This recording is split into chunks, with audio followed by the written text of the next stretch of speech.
প্রধানমন্ত্রীর হাত শক্তিশালী না করলে দেশ শক্তিশালী না হলে কোনো অবস্থায় কেউ শক্তিশালী হতে পারবে না। মানুষ মোদিজির উপরে বিশ্বাস রাখছেন। সোমবার খুমপুই একাডেমি মাঠে নির্বাচনী জনসভায় এই কথা বললেন মুখ্যমন্ত্রী ডক্টর মানিক সাহা। সভায় ভাষণ রাখেন পশ্চিম আসনের প্রার্থী বিপ্লব কুমার দেব।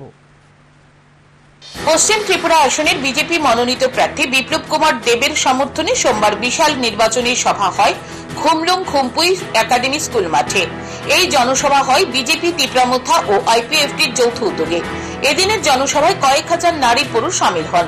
সমাবেশে উপস্থিত ছিলেন মুখ্যমন্ত্রী ডক্টর মানিক সাহা, পশ্চিম আসনের প্রার্থী বিপ্লব কুমার দেব, তীব্রামথার প্রধান প্রদ্যোৎ কিশোর দেববর্মন, মন্ত্রী রতনলাল নাথ, শুক্লাচরণ নোয়াতিয়া, ত্রিপুরা প্রদেশ বিজেপি সভাপতি রাজীব ভট্টাচার্য, তীব্রামথার সভাপতি বিজয় কুমার রাঙ্কল, এডিসির চেয়ারম্যান জগদীশ দেববর্মা সহ অন্যান্য নেতৃত্ব।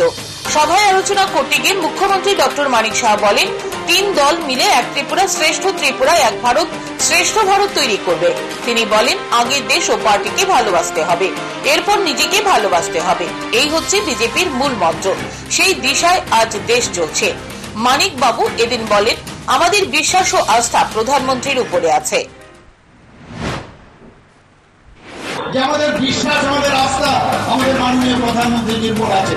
আমি নিশ্চিত যে আগামী 19 এপ্রিল এবং 26 এপ্রিল ভারতীয় জনতা পার্টির পক্ষ থেকে আমাদের যে 2 ক্যান্ডিডেট এখানে দাঁড়িয়েছেন, প্রধানমন্ত্রীর হাত যদি আমরা শক্তিশালী না করি, দেশ যদি শক্তিশালী না হয়, কোনো অবস্থায় কেউ শক্তিশালী হতে পারবে না।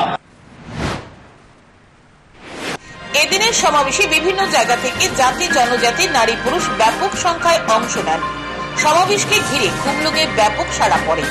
Bureau report, news today.